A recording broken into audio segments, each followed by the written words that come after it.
بسم اللہ الرحمن الرحیم۔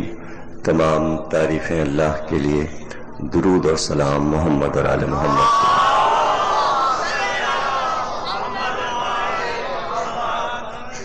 1427 ہجری کے عشر ثانی کی چوتھی تقریر آپ حضرات خیمہ سادات میں سماعت فرما رہے ہیں۔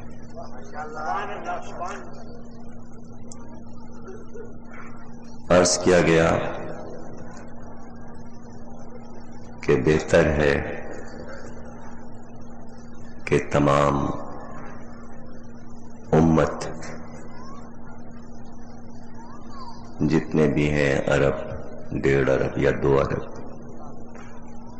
اپنے عقائد کو درست کریں۔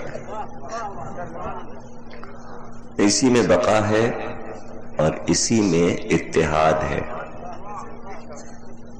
آخرت کا تعلق عقائد سے ہے، اور اس بات کو تمام دنیا کے علماء اپنے اپنے حلقوں کو سمجھائیں کہ اعمال انسان کی زندگی کو سنوارتے ہیں، لیکن آخرت کا فیصلہ اعمال پر نہیں ہے بلکہ عقیدے پر ہے۔ اور یہ کوئی ایسی فلسفیانہ بات نہیں کہ جس کی دلیلیں دی جائیں، یہ ہمارا عقیدہ ہی تو ہے کہ سرکار فیصلہ کریں گے، یہ عمل تو نہیں ہے، یہ تو عقیدہ ہے کہ سرکار ہی شفیع امت ہے۔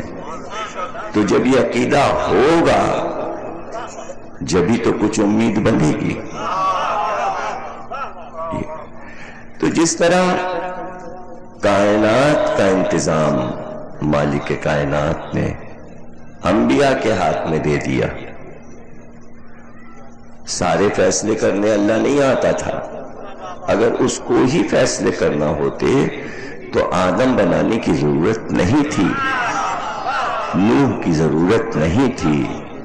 یہ سب عقل مندی کی سامنے کی موٹی موٹی باتیں ہیں، اگر یہ ذہن نشین رہیں تو آرام سے وہ تمام باتیں سمجھی جا سکتی ہیں جس میں کبھی کبھی اختلاف پیدا ہو جاتا ہے کہ اللہ کو ہی اگر سارا انتظام کرنا ہوتا تو ملائکہ پیدا کرنے کی ضرورت نہیں تھی، کوئی ضرورت نہیں تھی کہ کروڑوں ملائکہ بنائے جاتے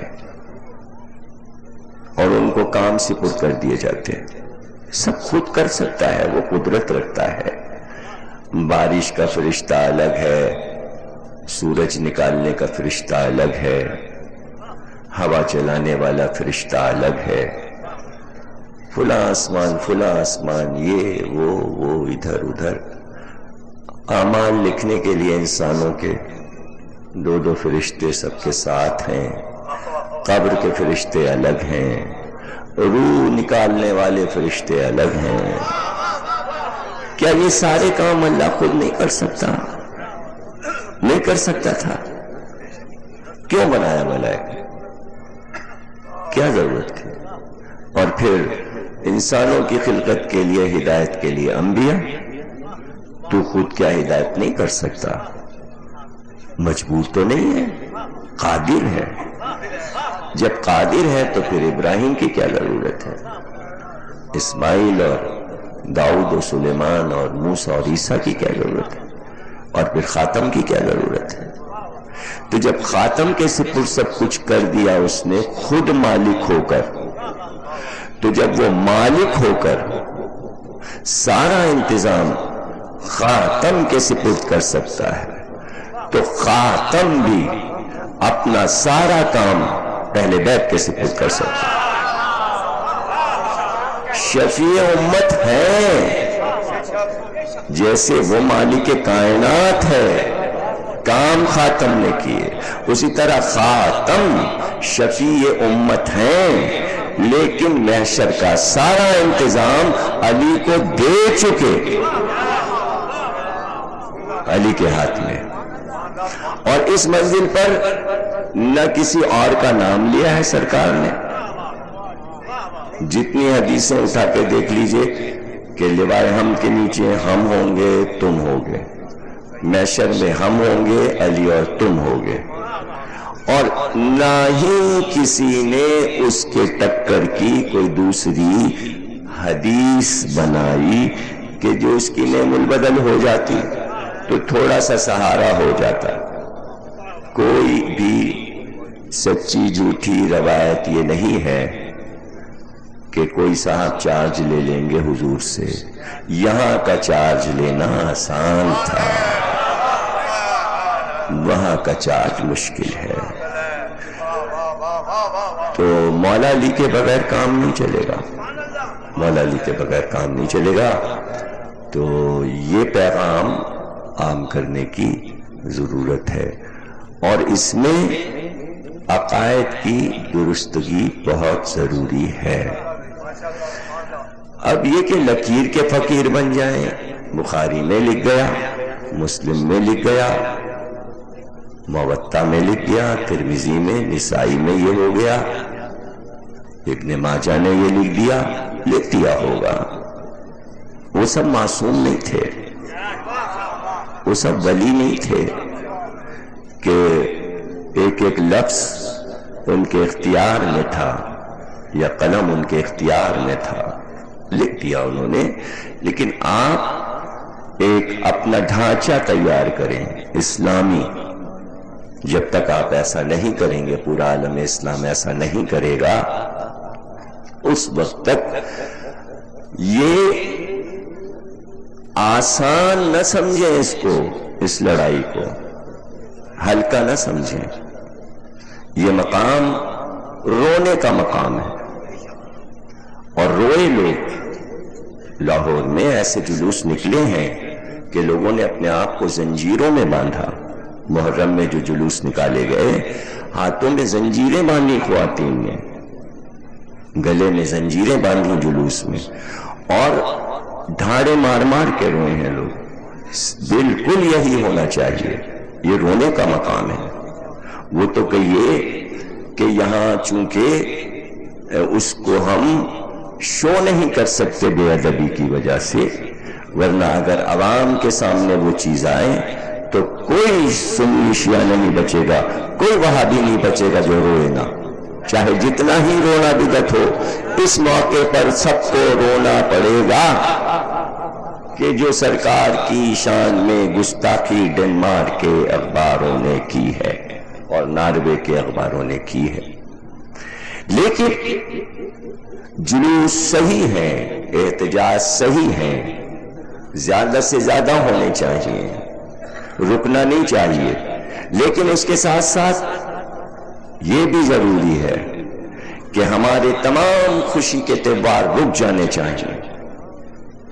یہ غم کا ماحول ہے، اس غم کے ماحول میں بسنت نہیں ہونا چاہیے، پتنگیں نہیں اڑنا چاہیے، شرابیں نہیں پینی چاہیے، لائٹیں لگا کے عیاشیاں نہیں ہونی چاہیے. ایک سال اگر رک جائے گا تو کیا قیامت آ جائے گی؟ بخشش نہیں ہوگی کیا؟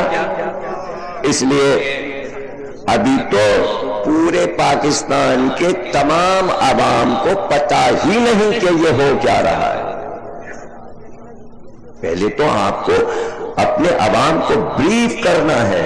ٹھیک ہے، اب کل تاجر برادری ہڑتال کرے گی اور دکانیں بند رہیں گی لاہور کی، تو ایک ایک دن ہر شعبہ، کبھی وکیل احتجاج کریں، کبھی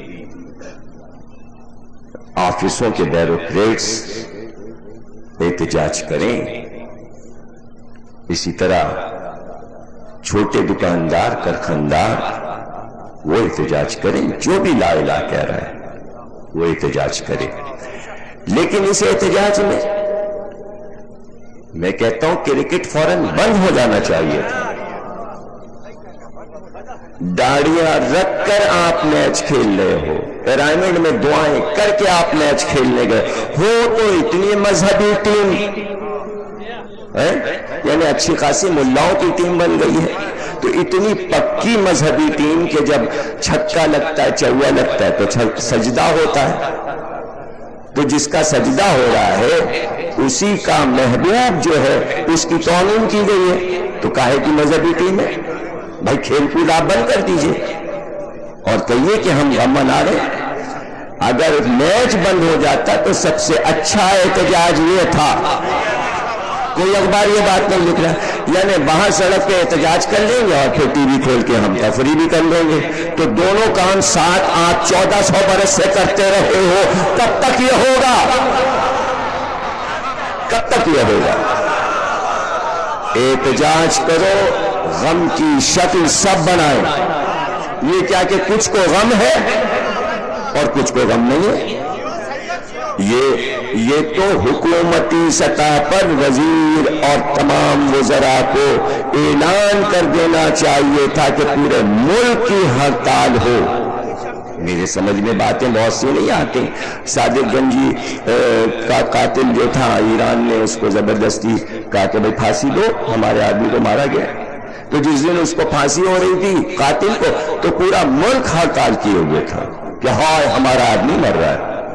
واہ بھائی واہ، جب موڈ آئے ملک کا تو احتجاج کر لیں، ہڑتال کر لیں، اور سرکار کی بات آ رہی ہے تو کچھ کر رہے ہیں اور کچھ نہیں کر رہے ہیں، یہ تو کوئی بات نہیں ہے۔ ہم ان کی امت میں ہیں، محسن اعظم ہے، صرف مسلمانوں کے نہیں انسانوں کے۔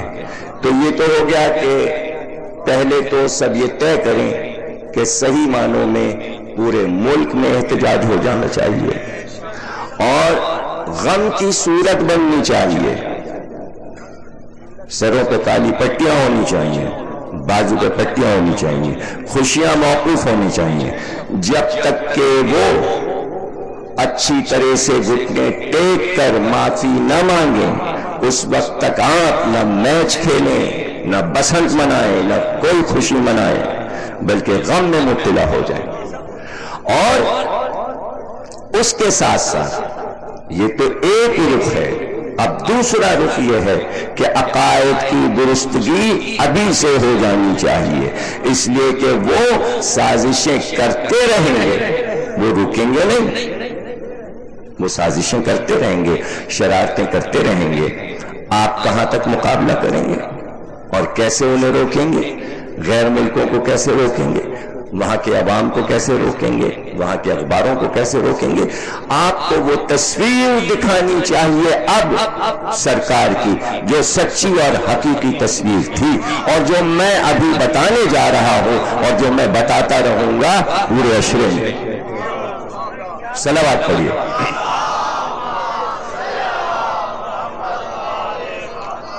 دیکھیے یہ کوئی نئی بات نہیں ہے، انگلینڈ کے اخبار نے آج سے 40 برس پہلے، 40 برس پہلے، ظاہر ہے کہ 40 برس پہلے جو آدمی 40 برس کا ہوگا وہ اب 80 کا ہوگا، اور جو 60 برس کا رہا ہوگا اس وقت وہ مر چکا ہوگا، اس لیے کہ 100 برس کا تو نہیں ہو سکتا، تو لوگوں کو تو یاد نہیں ہوگا، اور جو بچے ہوں گے وہ بچے ہوں گے۔ تو 40 برس پہلے جو تصویر انگلینڈ کے انگریزی اخبار نے چھاپی تھی اسی کو انہوں نے اب خاکے کی شکل میں، کارٹون کی شکل میں لیا ہے۔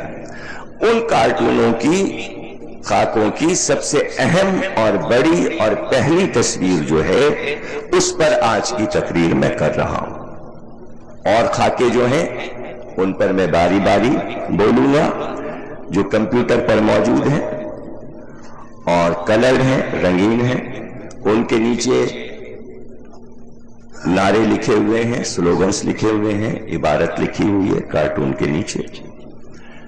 40 برس پہلے انگلینڈ کے اخبار نے سرکار کی ایک تصویر چھاپی تھی، اور اس تصویر میں یہ دکھایا تھا کہ سرکار کے ایک ہاتھ میں تلوار ہے اور دوسرے ہاتھ میں قرآن ہے، اور نیچے یہ لکھا تھا کہ یہ قرآن محمد نے اس تلوار کے ذریعے پھیلایا۔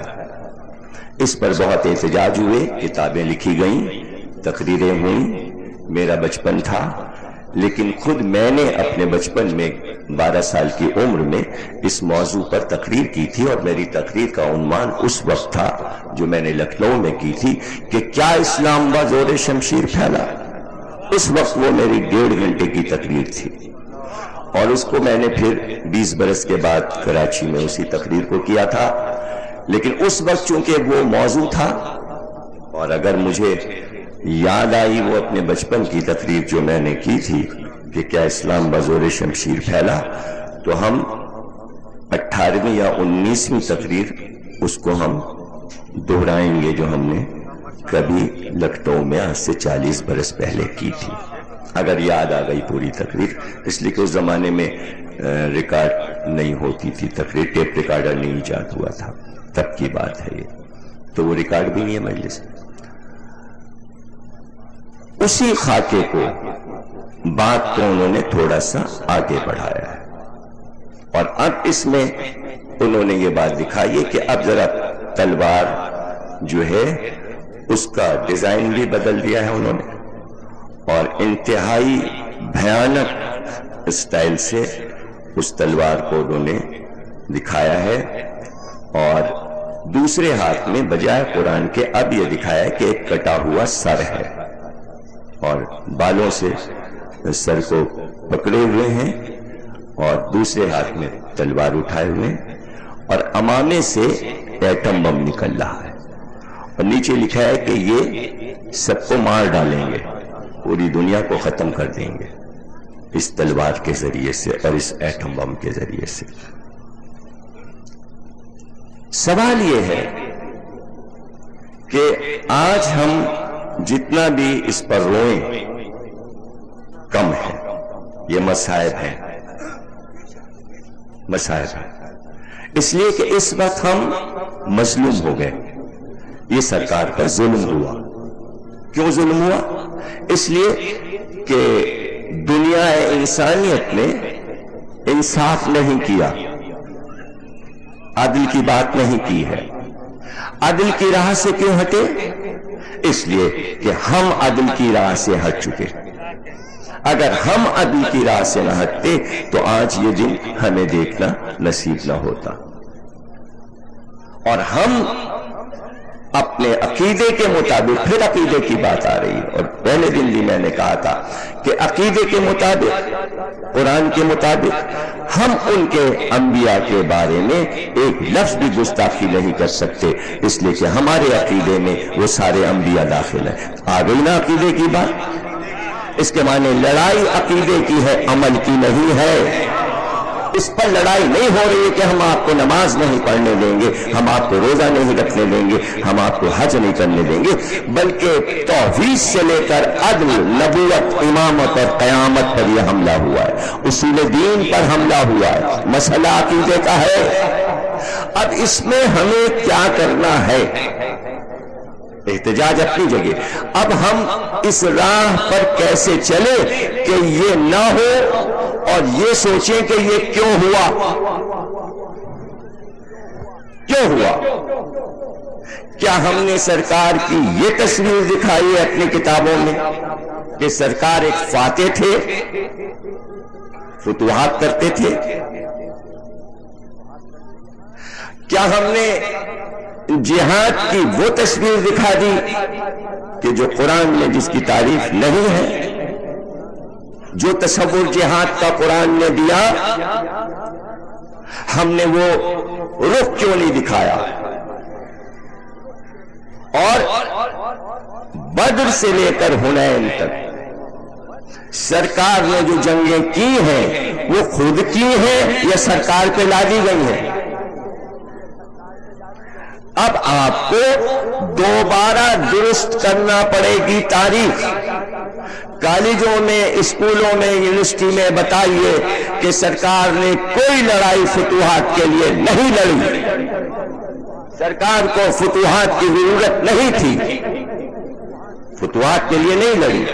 یہ سارا سب کچھ جو کچھ ہوا اس وقت بھی سرکار مظلوم تھے، اس لیے کہ سرکار کو حکم تھا کہ بت پرستی چھڑواؤ اور لا الہ کی صدا دلواؤ اور ان سے لا الہ کہلواؤ۔ سرکار اکیلے تھے، کوئی ساتھی نہیں تھا، مظلوم تھے۔ آپ نے اس مظلومیت کے چیپٹر کو بند کر دیا۔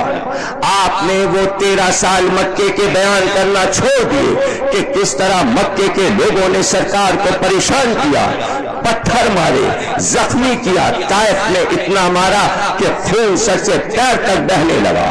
سرکار پر اوجڑی پھینکی گئی، سرکار کو اپنے گھر سے نکالا گیا، پورے خاندان کو نکال دیا گیا، سوشل بائیکاٹ کیا گیا، کھانا پینا بند کر دیا گیا، فاقے پر فاقے بنی حاصل کرنے لگے۔ جب تک آپ یہ مسائل نہیں پڑھیں گے سرکار سمجھ میں نہیں آئیں گے۔ ان کو بتائیے کہ ظالم نہیں مظلوم کا ہے دین۔ صرف اس لیے وہ پیریڈ چھوڑ دیجئے کہ جو لوگ پتھر مار رہے تھے چونکہ وہ کلمہ پڑھ چکے، جو لوگ مظالم کر رہے تھے وہ سب آ کے پہلو میں بیٹھ گئے، ان کو بچانے کے لیے سرکار کی سیرت خراب کر رہے ہیں آپ۔ یہ ہے مسلمانوں کی ٹریجڈی۔ یہ کھل کے بتائیے کہ سرکار مظلوم ہے، اور مظلوم تاریخ اسلام میں محمد سے بڑا مظلوم کوئی نہیں ہے۔ بہت بڑے مظلوم جو مصائب انہوں نے اٹھائے، ایک دن کے مصائب اور ہوتے ہیں، 23 برس کے مصائب۔ جس دن سے 40 برس کی عمر سے پہلے دن لا الہ کہا اس دن سے مصائب شروع ہو گئے۔ کون مصائب بتا رہا تھا؟ کون ساتھ تھا؟ کس نے یہ کہا کہ یہ پتھر ہم اپنے اوپر کھا لیں گے؟ کس نے کہا؟ کون تھا؟ کون شخص ہے؟ کس کا نام لے گیا؟ رہ گیا یہ کہ کیا بدر میں سرکار کہیں لڑنے چلے گئے تھے؟ بھائی انہی سے گھبرا کر پریشان ہو کر حکم الہی سے شہر، اپنا وطن، اپنی ولادت گاہ چھوڑی، یہ بھی مصائب ہے۔ ہجرت کرنا بھی مصائب کا رخ ہے۔ بہت بڑے مصائب ہیں اپنے شہر، اپنے وطن کو چھوڑ دینا۔ اور پھر وہ سال تو جو 3 برس گزرے ہیں ہجرت سے پہلے کے، اس کا نام رکھا سرکار نے عام الحزن۔ یہ برس جو ہے عام الاحزان، یہ سارے برس جو ہیں یہ غم کے ہیں، حزن کے ہیں، رونے کے سال ہیں۔ تو ہجرت خوشی میں نہیں ہوتی، ہجرت غم کی چھاؤں میں ہوتی ہے۔ سال کا پہلا دن ہجرت کا عید نہیں منائی جاتی، یہ کوئی انگریزوں کا پہلا دن نہیں ہے جنوری کا کہ مبارکبادیں دی جائیں۔ ان سے وطن چھوٹ رہا ہے، گھر چھوٹ رہا ہے، پریشانی میں 40 قبائل نے گھر گھیرا ہوا ہے قتل کرنے کے لیے، حالت خوف میں گھر سے نکل رہے ہیں، چھپ کے جا رہے ہیں، گھر والوں کو تلواروں کی آنچ میں بھائی کو لٹا دیا ہے۔ مصیبت کا وقت ہے، یہ کوئی خوشی کا وقت نہیں تھا جب مکے سے نکلے۔ مڑ مڑ کے مکے کو دیکھتے جاتے تھے اور روتے جاتے تھے کہ ہائے یہ وطن میرے باپ دادا کا چھوٹ رہا ہے، اللہ کا گھر مجھ سے چھوٹ رہا ہے، مجھ سے اللہ کا گھر چھڑایا گیا ہے، یہ مصائب تھے۔ اور پھر روتے ہوئے کہتے تھے کہ یہ سال ہے جس میں 2 عظیم ہستیاں جو میری سرپرست تھی مجھ سے چھوٹ گئی، ایک ابو طالب اور ایک خدیجہ، اس لیے میں غم کا سال قرار دے رہا ہوں۔ آپ کہیے کہ پہلا دن جو ہے خوشی کا ہوتا ہے سال کا، یہ خوشی کا دن ہے، یہ غم کا دن ہے۔ مسلمانوں کو صدیوں صدیوں ہجرت کا پہلا دن غم کے ساتھ منانا چاہیے تھا۔ معلوم تو تھا اللہ کو کہ انگریزوں کو دیکھ کر مسلمان بھی یہی کریں گے۔ 2 چیزیں بڑی تھی ہماری، بہت بڑی، اور دونوں ہم نے اپنی ترک کر دی اور انگریزوں سے لے لی۔ انگریزوں کی نقل کر لی ہم نے، عیسائیوں کی، تمام عالم اسلام نے۔ وہ دو چیزیں کیا؟ ایک، سال کا پہلا دن عیسائی خوشی سے مناتے ہیں، ہم بھی منائیں گے، مبارکباد دیں گے، اپیلیں ہوتی ہیں، ہجرت کا پہلا دن یکم محرم کو مبارکباد دیجیے، ہجرت کا پہلا دن ہے، خوشی سے شروع ہونا چاہیے۔ یہ ہم کئی برس سے دیکھ رہے ہیں پاکستان میں، ہمیں غم سے منانا چاہیے۔ عیسائی خوشی سے مناتے ہیں یکم جنوری، ہم کو نہیں منانا چاہیے۔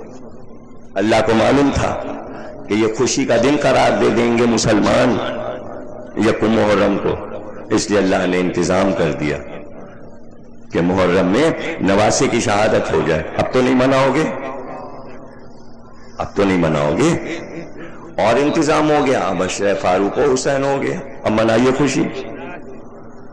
تو آپ سے آپ قدرت نے ہی غم کا ماحول پیدا کر دیا۔ یہ پہلی محرم بھی غم ہو گیا اور 10 محرم بھی غم ہو گیا، اب تو خوشی کا نہیں رہا۔ اب دوسری چیز جو عیسائیوں سے نقل کی مسلمانوں نے، وہ کیا ہے؟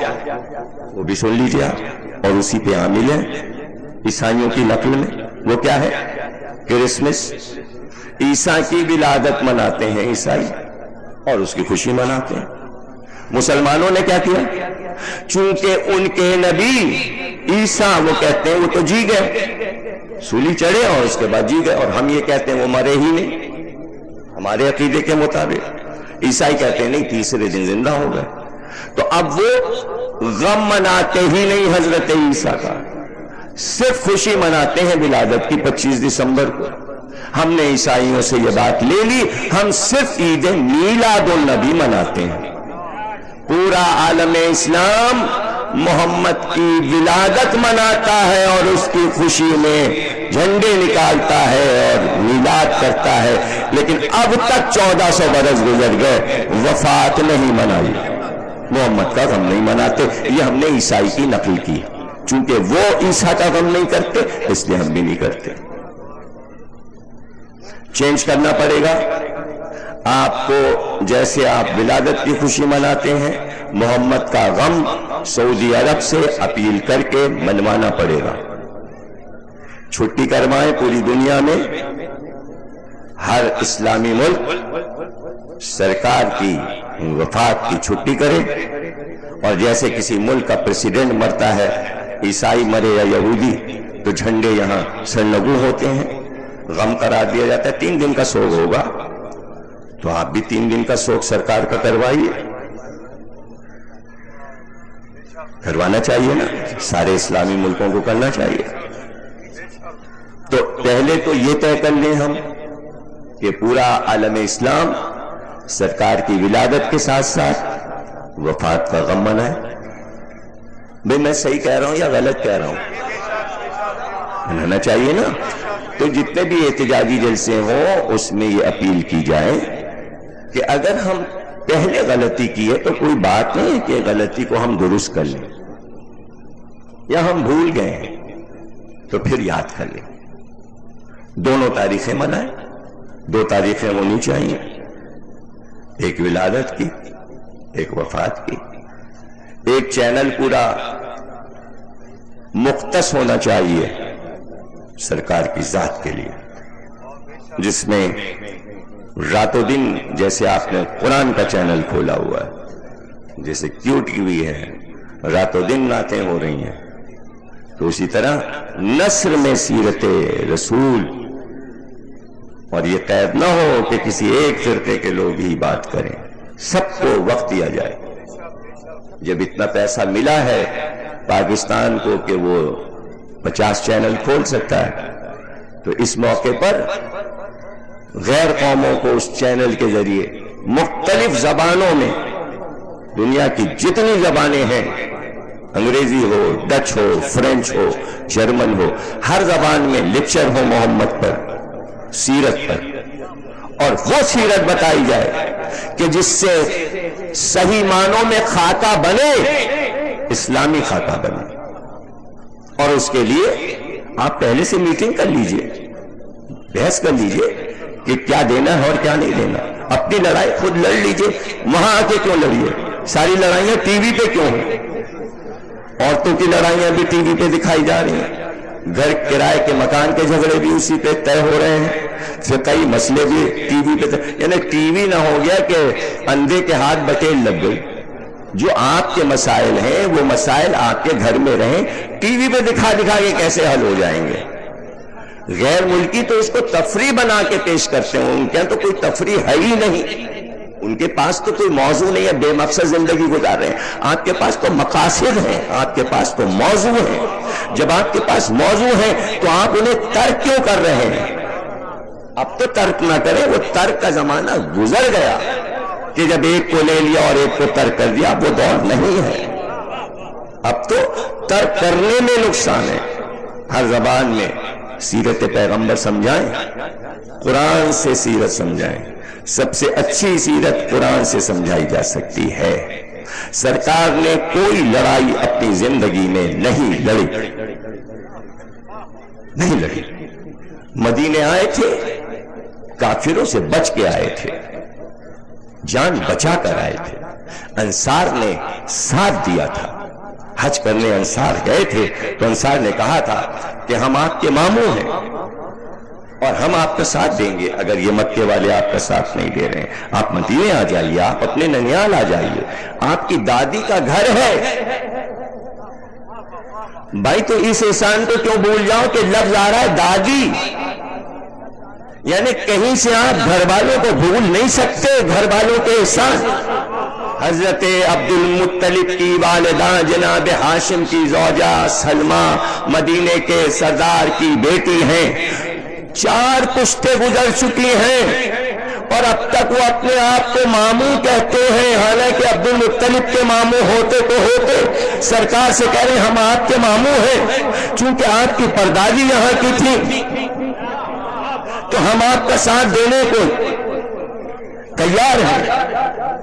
تو اس میں رخ یہی ہے کہ بنی ہاشم جتنی بھی عورتیں بیاہ کر لائے، ایسی عورتیں بیاہ کر لائے کہ پہلے گھرانہ دیکھا کہ جو عورت لا رہے ہیں اس عورت کا خاندان ہماری اولاد کا ساتھ دے گا کہ نہیں دے گا.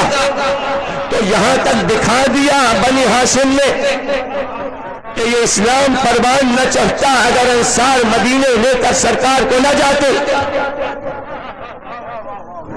ایک بی بی کی وجہ سے کیا پرورش تھی اس کی، کہ کیسے اپنے اکلوتے بیٹے عبد المطلب کو پالا. کلیجے پہ سل رکھ لی، کلیجے پہ سل رکھ لی. بیٹا سہارا تھا، شوہر مر چکا تھا، بیوہ تھی، چھوٹ رہا تھا بیٹا، لیکن اجداد کا مسئلہ تھا، دین کا مسئلہ تھا. یعنی سلمہ یہ جانتی تھی کہ کیا مقاصد ہیں توحید کے اس خاندان کے، ورنہ کبھی بیٹے کو اجازت نہ دیتی کہ بھائی کیوں جا رہا ہے ددیال، جب اب تک 12 برس تک ننیال میں پلا ہے تو اب کیوں جائے. لیکن دیکھا رخ بیٹے کا مزاج کہ وہ خود جانا چاہتا ہے، راستہ روک لیا تھا تمام مدینے والوں نے مطلب کا کہ تم نہیں لے جا سکتے شیبہ کو. تیر و کمان فوجیں آ گئی تھیں سرحد پر، کیسے تم ہمارے یہاں کا فرزند لے جا سکتے ہو، ہمارا نواسا ہی ہے. لیکن خود جب بیٹے نے تقریر کی اور خطبہ دیا اور ماں کو سمجھایا کہ ہمارا جانا ضروری ہے، ہم کعبے کے وارث ہیں جو ابراہیم نے بنایا ہے، ہم اس کے وارث ہیں، ہمارے علاوہ کوئی وارث نہیں ہے. چچا لینے آئے ہیں، میں تنہا وارث ہوں اور ہاشم مجھے وارث بنا کے گئے. تو گویا باپ کو نہیں دیکھا عبد المطلب نے، روحانی طور پر یہ معلوم ہے کہ میں اس کعبے کا رکھوالا ہوں، متولی ہوں، اور گئے پلے بڑھے وہیں رہے. اب ماں یہیں رہی، ماں مکے نہیں رہی. اب آپ یہ رشتہ دیکھیے کہ سارے مدینے والے تیسری پشت میں، یعنی سلمہ کے بیٹے عبد المطلب کے بیٹے عبداللہ اور ابو طالب اور عبداللہ کے بیٹے محمد، اور 40 برس کی عمر. کتنا فاصلہ گزر چکا ہے. سلمہ کا بھی انتقال کب ہو چکا, عبد المطلب کا بھی انتقال ہو چکا, عبداللہ کا بھی انتقال ہو چکا, لیکن ان کی محبت دیکھیے کہ ہم آپ کو لے کے آتے ہیں, اور لے آئے مدینے. بس یہ حسد تھا مکے والوں کا کہ جس کو ہم قتل کر دینا چاہتے تھے اس کو بچانے والے کون ہیں, تو ہم انصار کا نام و نشان نہیں رہنے دیں گے. جس نے محمد کی سرپرستی کی نبوت کے آغاز میں مکے کے کافروں نے سب سے انتقام لیا, اور ایسا انتقام لیا کہ صدیوں نہیں ختم ہوا. انصار سے بھی انتقام لیا کہ ان کو کوئی حصہ اسلام کی تاریخ میں نہیں دیا گیا, نام و نشان ان کا مٹ گیا, تاریخ میں نہیں ہے. زمینیں دی, گلے لگایا, بھائی بنایا, باغات دیے, مدینے میں رہنے کو جگہ دی, لیکن کچھ نہ ملا انہیں. انصار کو کچھ نہیں ملا, سب مہاجرین کو ملا, پکے پھل سارے مہاجرین کو ملا. اور حد یہ ہے کہ سرکار کو اتنا خیال ہے انصار کا کہ سرکار فتح مکہ میں داخل ہوتے ہیں مکے میں, اور اب چاہتے تو مکے میں رہتے, گھر موجود تھا, باپ دادا کا گھر تھا, لیکن صرف بت توڑ کر کعبے کی تطہیر کر کے واپس ہو گئے, کچھ سوچ کے واپس ہو گئے. اگر چاہتے تو اپنے شہر میں رک جاتے, اس لیے کہ قرآن میں کہا گیا تھا جب اللہ نے قسم کھائی تھی, لا اقسم بہذا البلد انت حل بہذا البلد ووالد وما ولد, قسم ہے باپ کی اور قسم ہے بیٹے کی اور جس جگہ تم رہ رہے ہو, اس چار دیواری اس سرزمین کی قسم ہے کہ ایک دن ہم تم کو فاتح بنا کے اسی سرزمین پر لائیں گے. باپ کی قسم اور بیٹے کی قسم. کون ہے وہ باپ بیٹے جس کی قسم کھا کے اللہ نے کہا کہ ہم ایک دن مکے میں تم کو لائیں گے اور شان سے لائیں گے. اللہ نے اپنا وعدہ پورا کیا.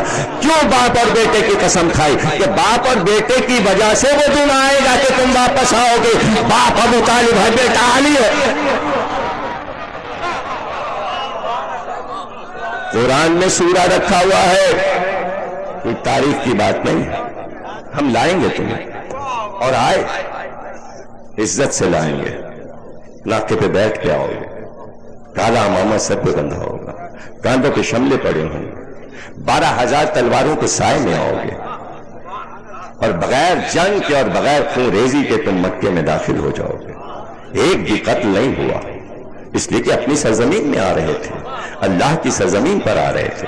اعلان کر دیا تھا, اعلان بھی ایسا اعلان کہ جن بھائیوں نے یوسف کو کنویں میں پھینک دیا تھا اور قتل کرنا چاہتے تھے, لیکن وہی بھائی جب یوسف بادشاہ بنے اور دربار میں داخل ہوئے تو یوسف نے ان بھائیوں کو گلے لگا لیا کہ جو یوسف کو قتل کرنا چاہتے تھے.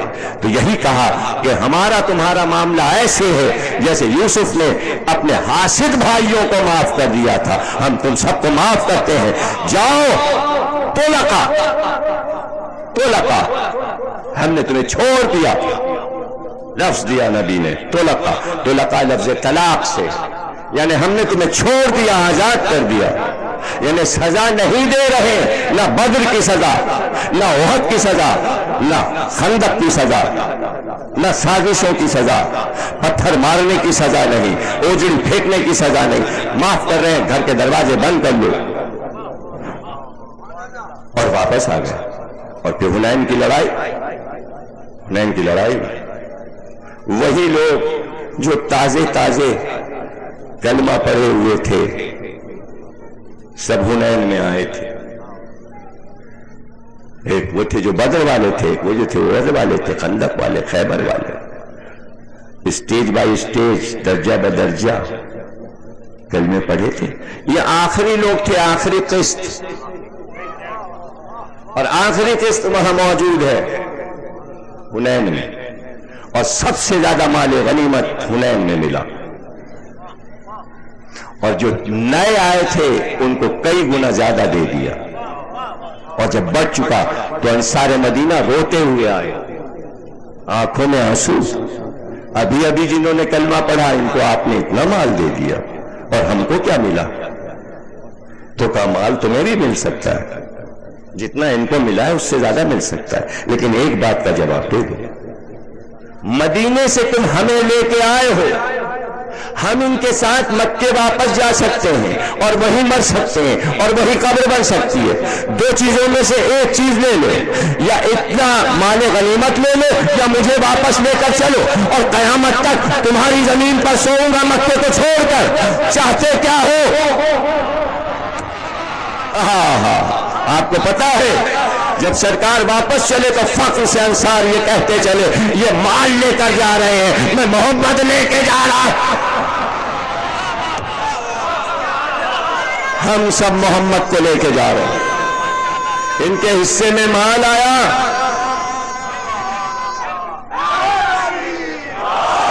ان کے حصے میں مال آیا، ہمارے حصے میں محمد آئے، اور جو فیصلہ کیا تھا کہ مدینے کی سرزمین پر سو گئے، رہ سکتے تھے مکے میں اور وہیں قبر بھی بن سکتی تھی، وہیں روضہ ہوتا، لیکن انصار کو عزت عطا کرنی تھی، چونکہ انہوں نے اتنی بڑی وفا کی تھی، اس لیے سرکار نے ان کو انعام دیا۔ تو اس نظر سے رسالت کو دیکھو کہ جو جتنا بڑا کام کرتا ہے قدرت اپنے محبوب کے ذریعے، اپنے حبیب کے ذریعے احسان اتار کے اس سے بڑا تحفہ دے دیتی ہے۔ چونکہ انصار نے ایثار کیا تھا تو اس کو صلے نے مدینے کی سرزمین کو، بس یہ ہے کہ مکہ آفتاب ہے تو مدینہ مہتاب ہے، اور کہہ دیا کہ اگر حج کو آنا اور تم نے نبی کی زیارت نہیں کی تو حج قبول نہیں ہے۔ سورہ نساء میں اعلان ہو گیا کہ بغیر قبر نبی کے حج قبول نہیں ہوگا۔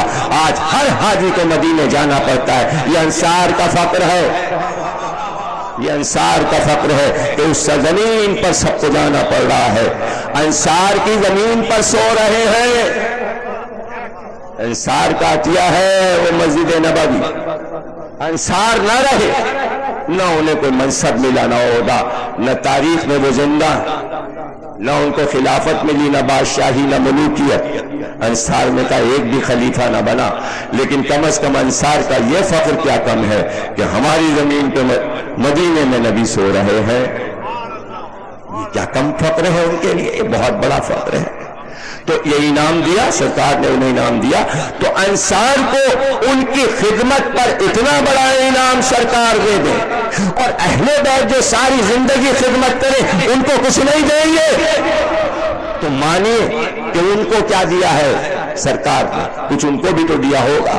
تو فیصلہ یہی ہو گیا، اسی میں فیصلہ ہو گیا کہ مال لے جائیں مکے والے، نبی لے جائیں انصار۔ تو آج یہ فیصلہ کرنا ہوگا امت کے پاس مال ہے یا نبی، دو گروپوں میں سے ایک فیصلہ آپ کو کرنا ہوگا۔ اگر مال کو لیے بیٹھے رہیں گے تو ایسے کھاتے آتے رہیں گے، اگر آپ ان سے مال لیتے رہیں گے تو ایسے کھاتے آتے رہیں گے۔ کہیے ہمیں نبی چاہیے، مال نہیں چاہیے، ہم غربت میں زندگی گزاریں گے، جتنا گیہوں چاول ہوتا ہے پنجاب میں وہی کھائیں گے، یہ سندھ کا پانی بس یہی پیئیں گے، یہی پنجاب کا پانی چاہیے، ہمیں نہیں ڈالر چاہیے کہ تم سے ڈالر لے کے ہم اپنے نبی کو برا کہلوائیں، یہ ہمیں منظور نہیں ہے کہ وہ ہمیں دباؤ میں لے لیں، وہ ہمیں دباؤ میں لے لیں۔ بن جاؤ نا انصار، ساری امت انصار بن جاؤ، سعودی حکمراں بھی انصار بن جائیں۔ ہمیں نبی چاہیے، اس لیے کہ آخرت میں ہمیں نبی سے ہی سامنا، دولت وہاں کام نہیں آئے گی۔ میں شام غریبہ کی مجلس میں کہہ چکا، حکومتوں سے بخشش نہیں ہوگی کہ ہم نے اتنی بڑی حکومت بنائی تھی اللہ ہمیں بخش دے، نہیں، حکومت مسلمانوں کو جب بھی ملے اس کا فلسفہ الگ ہے۔ اللہ نے کہا وہ مہلت ہوتی ہے، حکومت نہیں ہوتی، مہلت ہوتی ہے، وہ مہلت امتحان کی ہوتی ہے کہ ایسا تو نہیں کہ کوئی مسلمان تمہارے دور حکومت میں ظلم کے ساتھ مارا گیا، تو ایسی کون سی حکومت ہے کہ جس دور میں کوئی مظلوم نہ مارا گیا ہو؟ وہ حکومت آپ ہمیں دکھا دیجئے، کوئی ایسی اسلامی حکومت دکھا دیجئے کہ جس کے دور میں کوئی بے خطا مسلمان نہ مارا گیا ہو، تو مسئلہ تو حل نہیں ہوگا، پھر مسئلہ عقائد پہ واپس آ گیا۔ اور خاکہ یہ دکھانا ہے کہ بدر سے حنین تک سرکار نے کوئی لڑائی نہیں لڑی، حملہ ہوا تو دفاع کیا۔ بات تو جب تھی کہ انتقام لینے کے لیے بدر میں پہلی ہجری میں مکے پر جا کے حملہ کر دیتے، اب تو لشکر تھا، جا کے مار پیٹ کے مکے والوں کو برابر کر دیتے۔ جب آ گیا لشکر، اطلاع مل گئی، اس کے بعد مشورہ کیا کہ کچھ رشتہ دار تمہارے اس طرف ہیں، تم لوگ کیا چاہتے ہو؟ تو زیادہ تر لوگوں نے مشورہ دیا گھر میں ہی بیٹھے رہیں، باہر نہ جائیں، دروازہ بند کر لیں، ان کو مدینے کی گلیوں میں آنے دیں، گھیر گھیر کے ماریں گے۔ تو اس کے اوپر مقداد نے یہ کہا، تقریر کی، مقداد نے کہا سرکار ہم یہودی نہیں ہیں، موسیٰ کی قوم نہیں ہے کہ جس نے موسیٰ سے یہ کہہ دیا تھا جنگ کرنے کے لیے تم جاؤ اور تمہارا اللہ جائے، ہم یہیں بیٹھے۔ ہم یہ نہیں کہیں گے کہ آپ جائیے اور آپ کا خدا بدر میں جائے، ہم جان دے دیں گے، آپ پر تیر نہیں آنے دیں گے، ہم آپ کے سامنے آ جائیں گے، ہم دفاع کریں گے۔ تو سرکار نے دفاع کیا، حملہ انہوں نے کیا۔ اب یہ بھی تو بتاؤ کہ کیسے دفاع کیا؟ جنگ نہیں کی، نہ احد میں، نہ بدر میں، نہ خندق میں، نہ خیبر میں، انہوں نے گھیرا مدینے کو آ کے، خندق میں بھی گھیر لیا مدینے کو، احد میں تو آئے تھے مارنے، اعلان ہوا تھا کہ 3 آدمیوں کے سر چاہیے، حمزہ کا سر چاہیے، محمد کا سر چاہیے، علی کا سر چاہیے، تینوں کا سر لینے آئے، تو بھائی سر کاٹنے آئے تھے۔ تو اب محمد کو یہ حق اللہ نے دیا ہے کہ دفاع کرو۔ آپ عیسائی کو یہ بتاؤ کہ وہ محمد کو مار ڈالنا چاہتے تھے، وہ محمد کے تمام مددگاروں کو مار ڈالنا چاہتے تھے، وہ حمزہ کو قتل کرنا چاہتے تھے، وہ علی کو قتل کرنا چاہتے تھے، تو محمد سب کو بچانا چاہتے تھے اور بچایا، سب کو بچایا، سب کو بچایا۔ اور اس کے بعد یہ احتیاط برتی کہ جن کافروں میں تکلیف پہنچا، لڑائی شروع ہونے سے پہلے بارگاہ الہی میں ہاتھ اٹھائے اور ہاتھ اٹھا کر کہا پروردگار پورے روئے زمین پر اللہ کا نام لینے والی صرف یہی ایک جماعت ہے، یہ 313 افراد ہیں، اگر آج یہ مٹ گئے تو روئے زمین پر تیرا نام لینے والا نہیں ہوگا، اس لیے کہ اب نبی نہیں آنے والا ہے، جب نبی نہیں آئے گا تو امت نہیں بنے گی، جب امت نہیں بنے گی تو اب اللہ کا نام کون لے گا؟ یہ تو آخری منزل تھی کہ اللہ کے سامنے کہنا پڑا کہ اب کون تیرا نام لے گا؟ تو ان کی لاج رکھ، ان کو بچا لو، یہ نہیں کہ اب فتح دے دے، میں مکہ چھین لوں، مکے پہ قبضہ کر لوں اور اب میرا ہو جائے، زمینیں میری ہو جائیں، دولت میری ہو جائے، سلطنت بن جائے۔ سلطنت نہیں بنانی، ان کو بچانا ہے تاکہ جو لا الہ کو آگے بڑھائیں گے ان کی زندگیاں ہو جائیں۔ دولت سے کام نہیں ہوگا، اصلی مقصد یہ ہے کہ جو مقاصد کو آگے لے کے بڑھیں گے ان کو بچانا ضروری ہے، جنگ ضروری نہیں ہے۔ اگر یہ آپ کے سمجھ میں آ جائے اپنے شریف میں تو آپ سمجھ لیجئے کہ علی کو بعد نبی جنگ نہیں کرنی ہے، حسن اور حسین کو بچانا ہے جو کلمے کو آگے بڑھائیں گے، جیسے محمد نے امت کو بچایا بدر میں، وہ اللہ کا نام لینا ہے وہ قتل نہ ہو جائے۔ تو علی کو بھی حکومت مقصد نہیں ہے، علی بچانا چاہتے ہیں ان لوگوں کو کہ جو دین کو لے کے آگے بڑھیں گے، اور علی کامیاب ہو گئے جیسے محمد بدر میں کامیاب ہو گئے تھے، 313 کے لوگوں کو بچا لیا جو نام لیوا تھے خدا کے نام کو آگے بڑھنا ہے، ویسے علی نے بھی بچا لیا، ایک کو بھی قتل نہیں ہونے دیا جو دین کو لے کے آگے بڑھنے۔ علی کے لیے خلافت ضروری نہیں تھی، علی کے لیے حسن اور حسین کی زندگی ضروری تھی، علی کے لیے حسن اور حسین کی زندگی ضروری تھی۔ امامت کا سلسلہ، ہدایت کا سلسلہ جاری ہونا تھا، جنگ ہوتی تو سب مارے جاتے، کوئی ضروری نہیں علی کے لیے۔ اور اسلام کا مقصد کبھی جنگ رہا ہی نہیں. آپ نے جہاد کا تصور غلط دیا ہے. جہاد کرتے ہوئے آگے نہیں بڑھ جانا ہے، اپنے حدود میں رہ کر. اور نہیں ہو سکتا جہاد جب تک اپنے نفس سے جہاد نہ ہو چکا ہو. اور محمد نے جن کی ٹریننگ کی تھی، تربیت کی تھی، ان کو یہ معلوم تھا کہ جہاد ناممکن ہے جب تک اپنے نفس سے جہاد نہ کر لیا گیا ہو. اور نفس کا جہاد یہ ہے کہ بچی کو گود میں لیے ہوئے بھاگ رہا ہے خیمے سے نکل کے.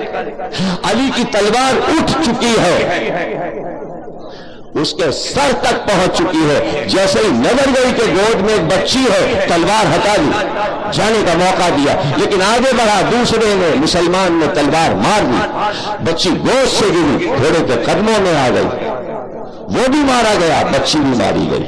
علی نے پلٹ کے کہا کیا تم نے نہیں دیکھا تھا کہ تلوار پہنچ چکی تھی سر پر اور میں نے واپس کیا؟ تو اتنا ہی سوچ لیتے کہ میں نے اس کو چھوڑا کیوں اور تم نے اسے مار دیا. آپ نے دیکھا یہ منشور تھا محمد کا.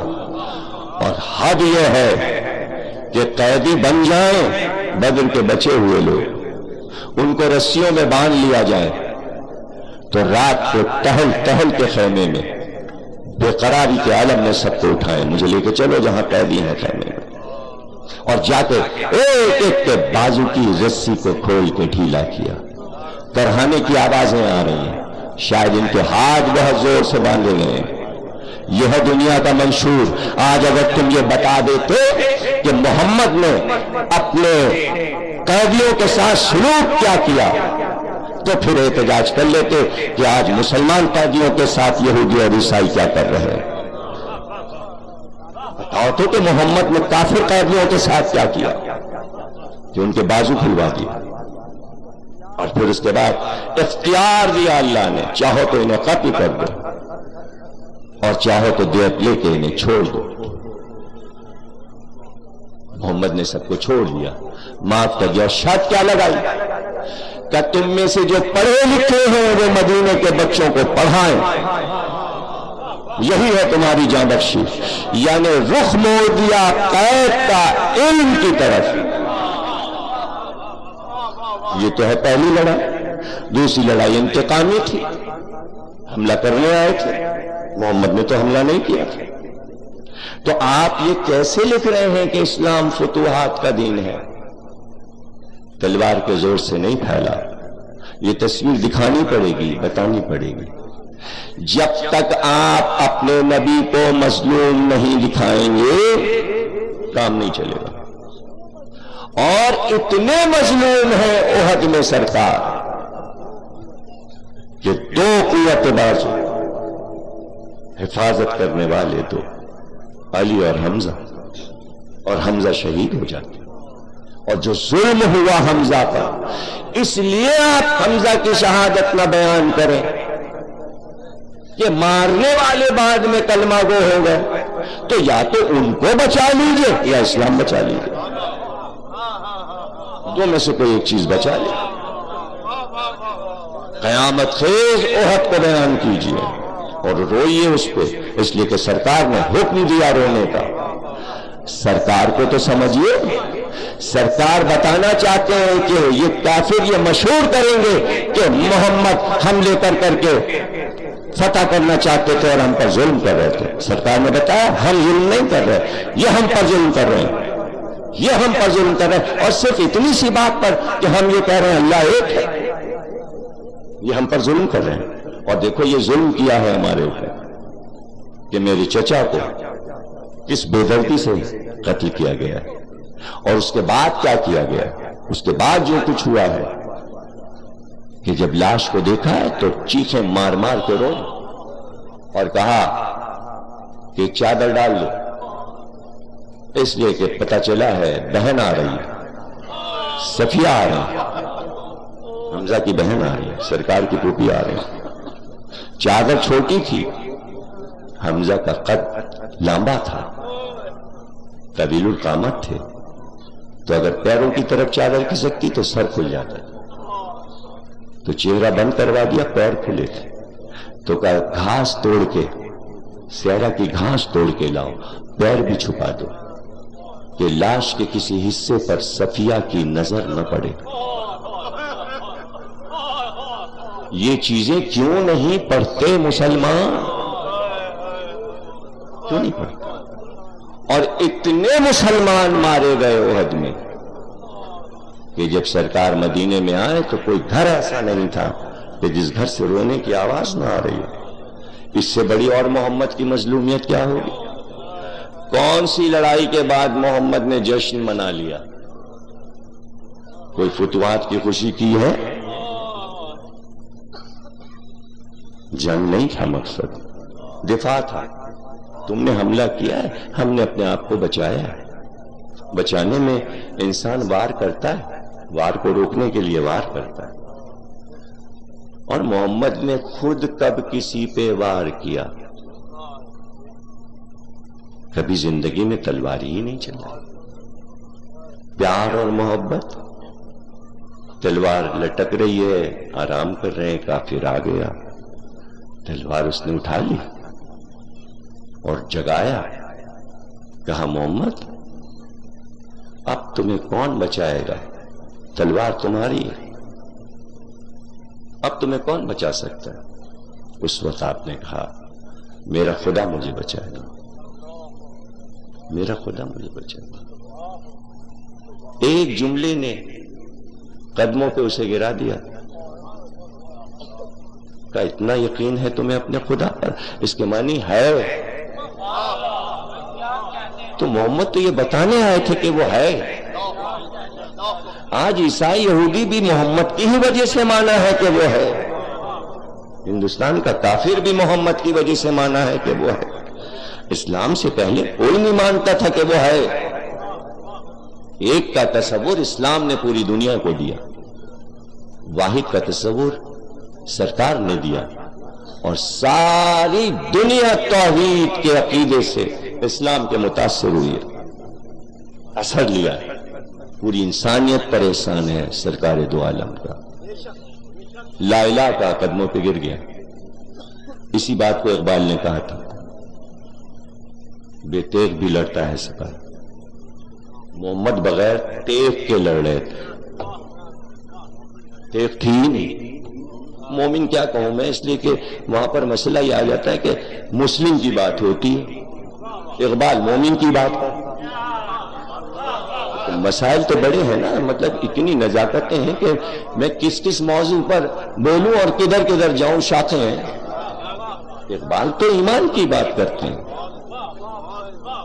اور جو مومن کی تعریف ہے قرآن کی شکل میں کہ پہلے اسلام ہے، مسلم ہے، پھر مومن ہے، اس کے بعد متقی ہے، اس کے بعد محسن ہے۔ یہاں سمجھے کہ ہم مسلم ہو گئے، لا الہ کہہ لیا تو ہم سب کچھ ہو گئے، نہیں، منزل بڑھتی ہے۔ پہلے مسلم ہے، پھر مومن ہے، پھر مرتبہ بڑھتا ہے تو متقی بنتا ہے، اور آخری منزل ہے محسن۔ اور محسن کے لیے یہ نہیں ہے کہ محسن پوچھے کہ میں جنت میں جاؤں کہ نہیں جاؤں، محسن کے لیے یہ ہے کہ وہ نبی کے ساتھ کھڑے ہو کے اذن ملے کہ 70,000 بخشوا لو۔ تو کیوں نہیں مسلم بڑھ کر مومن بن کر، متقی بن کر محسن بننا چاہتا؟ قرآن میں اعلان ہے کہ محسنین کو ہم جزا دیتے ہیں، کذالک نجزی المحسنین، محسنین کو ہم اسی طرح جزا دیا کرتے ہیں۔ ایک تو دنیا میں ان کے ذکر کو بلند کرتے ہیں، اور آخرت میں ان کو یہ مرتبہ دیں گے کہ سلام علی آل یاسین، اللہ کا سلام ہوگا ان پر، آل یاسین پر، جو محسنین ہیں۔ تو محسنین بنے آپ کہ اللہ پسند کرے، یہ سب کچھ قرآن میں ہے، تاریخ اور حدیث میں نہیں ہے۔ اور جب مدینے میں داخل ہوئے تو ہر گھر سے رونے کی صدا آئی۔ یہ تو آپ نے ٹی وی پہ سنا دیا کہ حمزہ کیا دیکھ رہے تھے بیٹھے اور کیا کر رہے تھے۔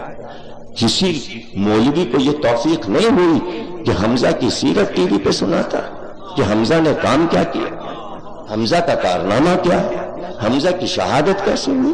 آپ اپنے اسکول اور کالج کے طلباء کو یہ سمجھائیں کہ حمزہ کا کردار کیا ہے، بلکہ یہ کہ جب عکاظ نے اپنی فلم میں حمزہ کا کردار پیش کیا تو اردن کے ہوٹل میں بمبارڈ کر کے اس کو اور اس کی بیٹی کو مار دیا گیا فوراً، جیسے ہی کراچی میں جیو نے فلم دکھا، 35 برس پرانی فلم، پہلے تو نہیں مارا تھا ڈائریکٹر کو، جیسے ہی اردو میں آئی تو اس کو مار دیا گیا، اور سب جل گئے کہ حمزہ کو ہیرو کیوں بنایا، اور پھر بے حمزہ کے خلاف ٹی وی پہ کام شروع ہو گیا۔ جہاں پر یہ مقاصد سامنے ہوں گے کیسے کام ہوگا یہ ہمیں مسلمان سمجھائیں، تو بجائے اس کے کہ آپ یہ کہتے کہ ہم اس سے زیادہ حمزہ سمجھائیں گے کہ کیا ہے حمزہ، اس وقت تو کوئی ہے ہی نہیں آس پاس کہ جب اوجڑی رکھی گئی ہے سجدے کے عالم میں اور نماز کے عالم میں یہ سب کچھ ہو رہا، وہ تو حمزہ آ رہے ہیں سامنے سے صحرا کی طرف سے سفر کر کے، تو کنیز نے بتایا ہے کہ کچھ پتا ہے تمہارے پیارے بھتیجے کے ساتھ کیا ہوا؟ تو اس وقت حمزہ کے کاندھے پر صرف کمان تھی، تلوار نہیں تھی، ترکش تھا، تیر تھے اور کمان تھی، اور پھر حمزہ کی کمان اور پہنچ گئے وہیں پر، تو عالم یہ تھا کہ کافر کوئی دم نہیں مار سکتا، اور صرف اتنا پوچھا کہ یہ حرکت کس نے کی ہے، اور جب پتا چلا کہ ابو جہل کی حرکت ہے تو دوست سے کمان اتار کر، اور جو کمان اس کے سر پر ماری ہے تو سر پھٹ گیا، اور ایک کافر کی ہمت نہیں تھی کہ حمزہ پہ حملہ کر سکتا، یہ روک تھا مکے میں حمزہ پر، اس لیے شیر خدا کا خطاب اس وقت رسول اللہ نے دیا تھا حمزہ کے معنی ہی شیر ہے۔ ابو جہل گھبرا گیا حمزہ کے اس حملے سے، اس کے وہم و گمان میں نہیں تھا کہ حمزہ بھی اس دین کی طرفداری کر رہے ہیں، تو کون سی کتاب میں لکھا ہے کہ حمزہ نے پہلے کلمہ پڑھا اور پھر نصرت کی؟ بنی ہاشم کے لیے یہ مسئلہ نہیں تھا کہ کلمہ پڑھے اور دھوم مچا کے رسم ہو اور شور ہو کہ ہم آ گئے کلمہ پڑھتے ہوئے، ان کا اقدام کلمہ تھا، ان کا اقدام کلمہ تھا۔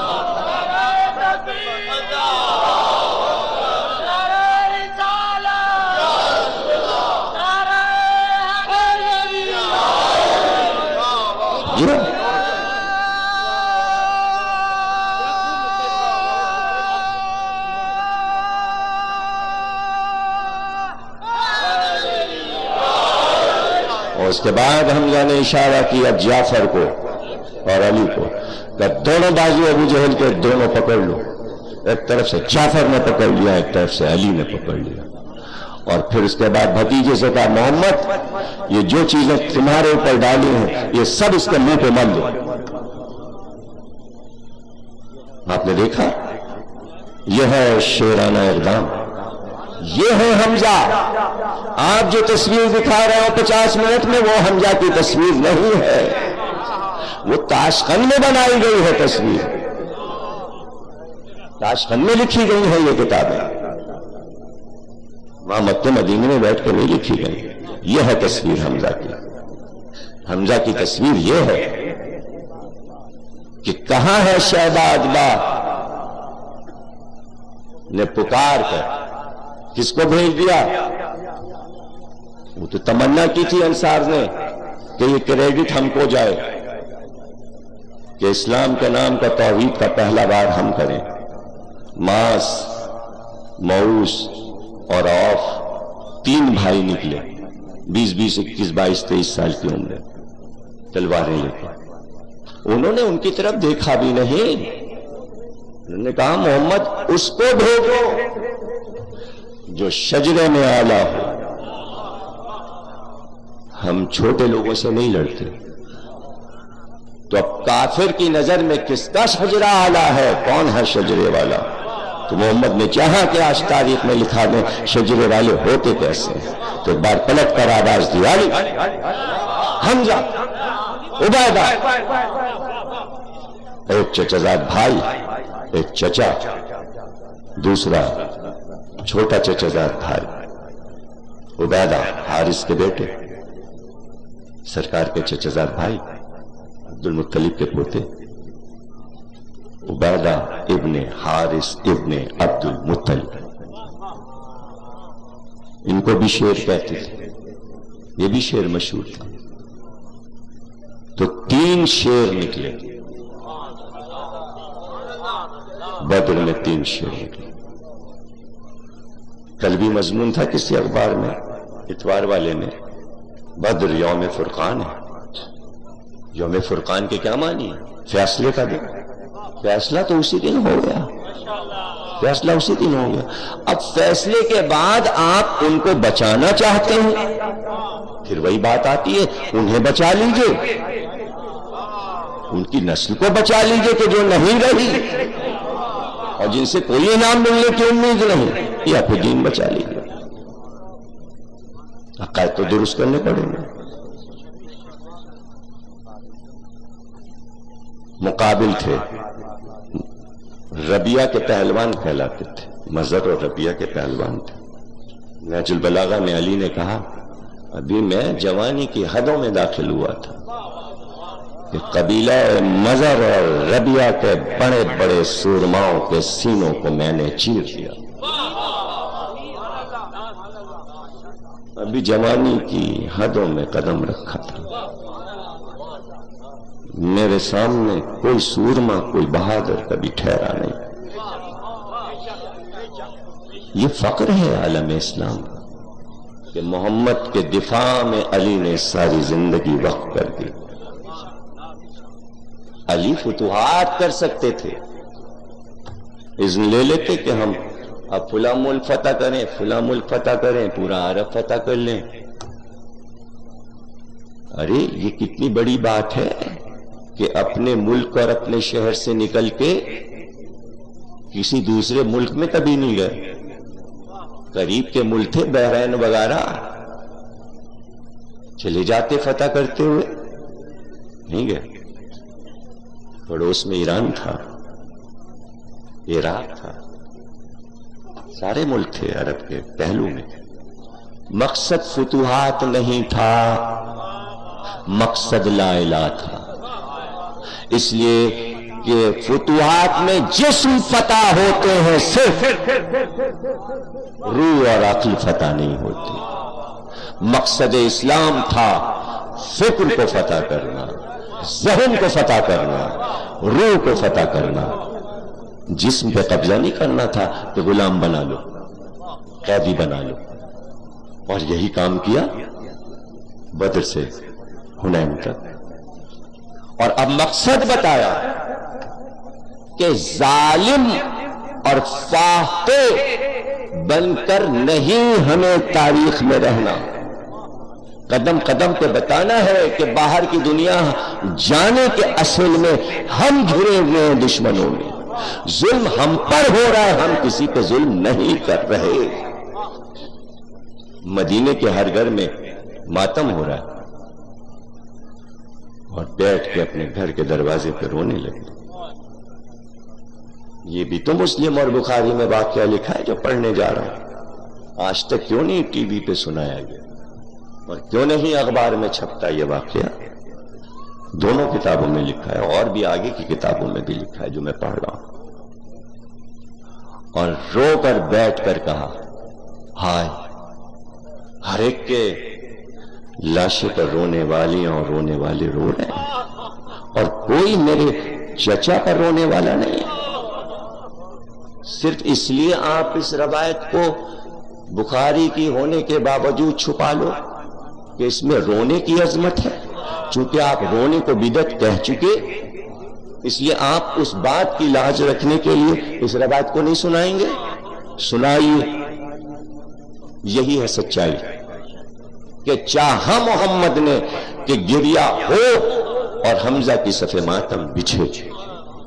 ایک جملہ کافی تھا، چاہنے والے انصار تھے، انصار کی عورتوں نے چھوڑ دیا اپنے وارثوں کا نام لینا، اپنے گھر چھوڑ دیا، چادریں اوڑھی، گھر سے نکل پڑی، حمزہ کے گھر پہنچے، اور سارے مدینے میں یہ اعلان ہوا، نہیں روئیں گے ہم اپنے مردے پر، نہیں ماتم کریں گے ہم اپنے مرنے والوں پر، آؤ سب مل کے حمزہ کا ماتم کریں۔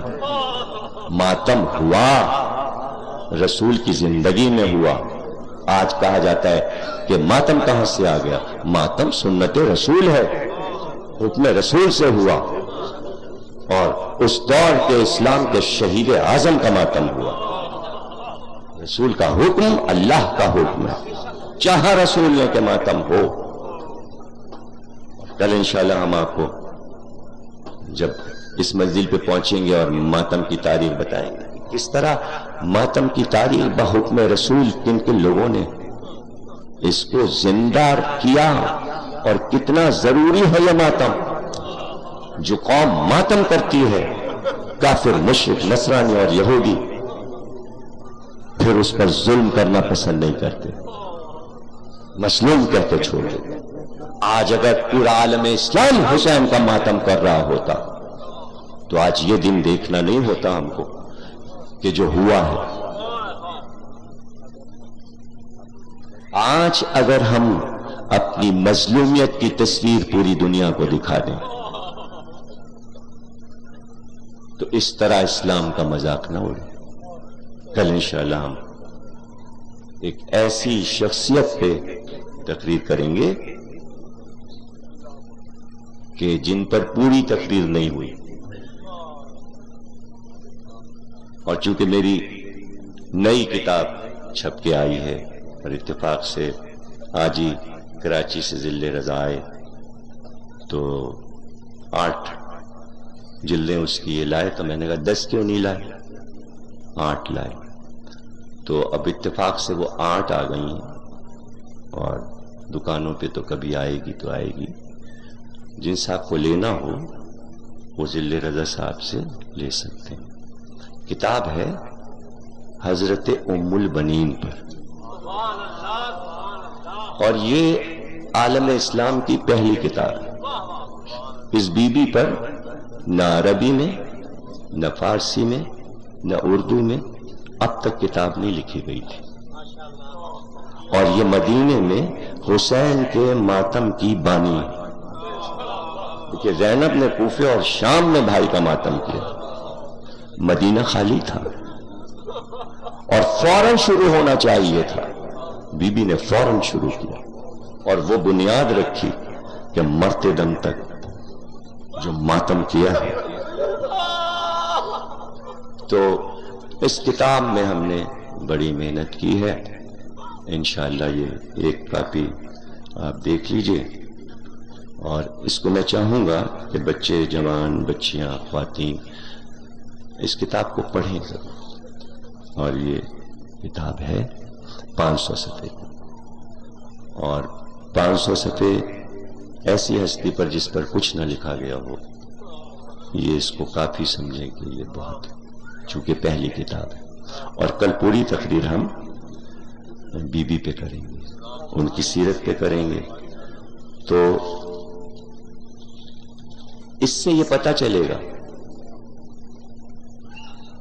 کہ ام البنین کا بیٹا اتنا بہادر تھا کہ تنہا پوری دنیا فتح کر سکتا تھا۔ بہادر کی ماں نے اسلام کی تصویر شجاعت سے نہیں دکھائی، مظلومیت سے دکھائی، اور یہی فتح ہے، کربلا والوں کی یہی فتح ہے کہ آج حسین کو بغیر کسی مذہب اور مسلک کے عقیدت کی نظر سے دیکھا جاتا ہے۔ وہ تو کہیے حسین نے اسلام کی لاج رکھ لی، اس لیے کہ حسین بتا رہے ہیں اسلام مظلوم مذہب ہے، ظالم مذہب نہیں ہے۔ اور یہاں پھر وہی مسئلہ آتا ہے کہ چند لوگوں کو بچا لیجئے یا دین کو بچا لیجئے۔ حسین کرنے میں دین بچتا ہے، دین بچتا ہے۔ اور اس چیز کو قائم کروانا چاہتے ہیں نبی، تاکہ امت یہ نہ کہے کہ یہ نئی چیز کیا ہو رہی ہے، حسین پہ رویا کیوں جا رہا ہے۔ خود رو کے دکھا دیا پھر اس کے بعد عزاداری کا مفہوم سمجھایا کہ یہ چیز ہوگی، حسین کی عزاداری ہوگی اور یہ اسلام کا رکن ہوگی، بحکم اللہ اور رسول ہوگی، اس کو الگ سے نہ سمجھنا۔ اس لیے در پہ بیٹھ گئے۔ کون روئے گا میرے چچا حمزہ کو؟ کسی کو رونے کی بھی دعوت دی جاتی ہے؟ کبھی ہوا ہے دنیا میں؟ لیکن محمد کو سکھانا ہے اس لیے دعوت دی ہے۔ انصار کی عورتیں سروں پہ چادر اوڑھ کے حمزہ کے گھر پہ آ گئے۔ اعلان ہوا مت رونا اپنے وارثوں کو، چلو حمزہ کا ماتم۔ اور پھر جو مدینے میں آواز گونجی ہائے حمزہ کی، اور جب ماتم ہوا حمزہ کا تو مدینے کی زمین ہلنے لگی، اتنا ماتم ہوا۔ جب یہ شور ہوا کہ بیچ میں جناب فاطمہ کہتی ہیں ہائے چچا، تو ان کے جواب میں تمام عورتیں روتی ہیں ہائے حمزہ کہہ کر اور سینے پہ ہاتھ مارتی ہیں۔ تو اس وقت رسول اللہ نے مشہور و معروف حدیث ہے جو بیان کی سرکار کی، اور فرمایا جس کے لیے تھوڑا سا عقل مند ہونا ضروری ہے لا الہ کہنے والے، حمزہ ایسے شہید پر، حمزہ پر نہیں، حمزہ ایسے شہید پر رونے والوں کو اسی طرح رونا اور ماتم کرنا چاہیے۔ اب جو حمزہ جیسا شہید ہو، حسین حمزہ جیسا شہید ہے، بلکہ کچھ اور بات آگے بڑھ گئی، کچھ اور آگے بات بڑھ گئی۔ وہاں سینہ چاک کیا گیا خنجر سے، دل نکالا گیا، جگر نکالا گیا۔ اللہ اکبر۔ تقریر ختم ہو گئی۔ آخری جملے، چونکہ کاظمی صاحب کی فرمائش ہمیشہ جب سے یہ مجلس پڑھ رہا ہوں یہی ہوتی ہے کہ مجلس ہے یہ ایک جوان کی، ان کے بھائی کی، تو وہ یہی فرمائش کرتے ہیں کہ علی اکبر کا ذکر۔ حمزہ کا جگر چاک ہوا، حمزہ کا سینہ چاک کیا گیا، اور یہاں قاتل کے نیزے کی انی میں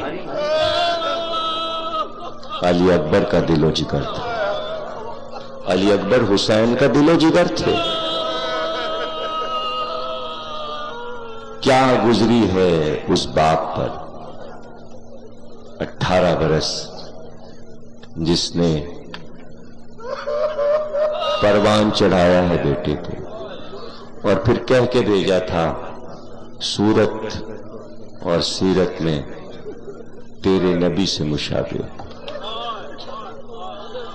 اور پھر قرآن کی آیت پڑھی تھی ان اللہ اصطفیٰ آدم و نوحا و آل ابراہیم و آل عمران علی العالمین، تو نے برگزیدہ کیا، یہ آل عمران ہے، یہ آل ابراہیم ہے۔ اللہ اکبر۔ پوچھا گیا مدینے میں سید سجاد سے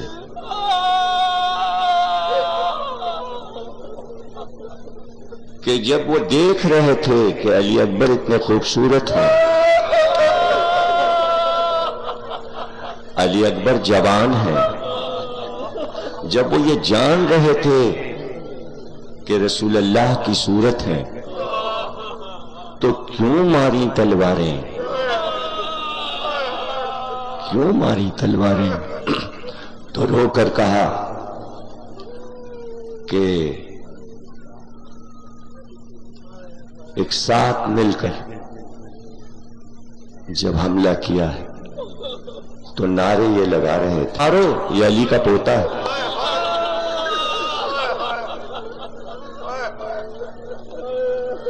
یہ علی کا پوتا ہے، اس کا نام علی ہے، اسے گھوڑے سے گرا دو۔ بس آپ کو معلوم ہے میں زیادہ مصائب نہیں پڑھتا. وزارت ناہیہ کا ایک جملہ پڑھ کے آپ کے لیے دعا کرتا ہوں. جو آپ کے بارے میں امام نے معصوم جو مصائب کے جملے پڑھے تو وہ کیا ہے؟ مقتل کی روایت اور ہے، تاریخ کی روایت اور ہے، لیکن امام کس بات پہ روتے ہیں؟ آپ بھی مرثیہ پڑھ کے علی اکبر پہ روتے ہیں نا. تو ناہیہ مانے عربی میں مرثیہ نوحہ. نماز کے بعد امام وہی مرثیہ پڑھ کے روتے ہیں. تو ہر شہید کے لیے کچھ جملے کہیں، علی اکبر کے لیے جو جملے کہیں وہ بھی سن لیجئے.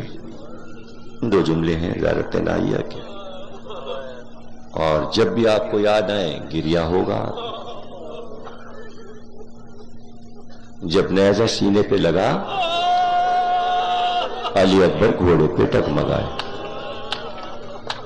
رسول اللہ کا گھوڑا عقاب تھا، بڑا سمجھدار گھوڑا تھا.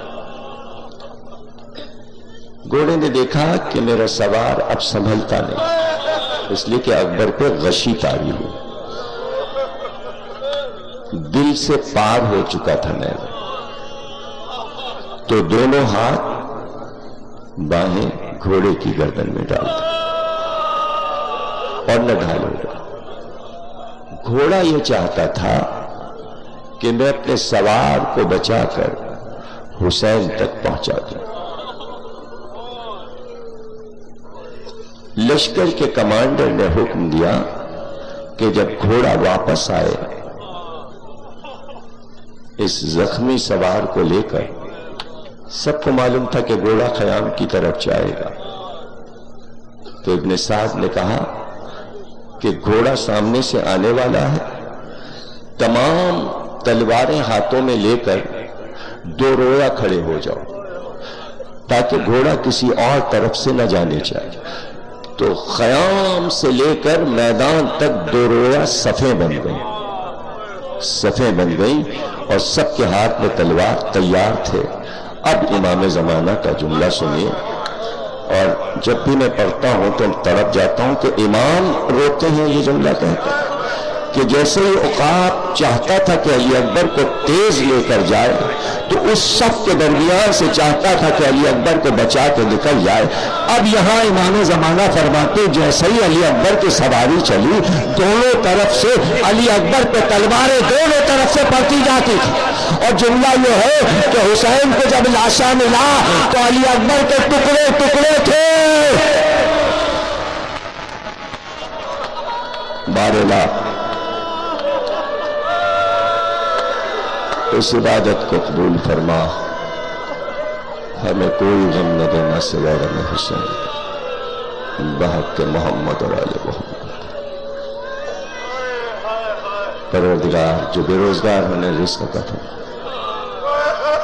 جو برسر روزگار ان کے رزق میں وسعت فرما، جو اولاد نرینہ نہیں رکھتے انہیں اولاد نرینہ عطا فرما. حج و زیارات سے مومنین کو مشرف فرما، بانی اعضا کو برکتیں عطا فرما. تمام مومنین جو یہاں بیٹھے ان کی بلاؤں اور مصیبتوں کو دور فرما. بحق محمد اور آل محمد جنت البقیع کی حفاظت فرما، تعمیر فرما. عراق میں تمام معصومین کے روزوں کی حفاظت فرما.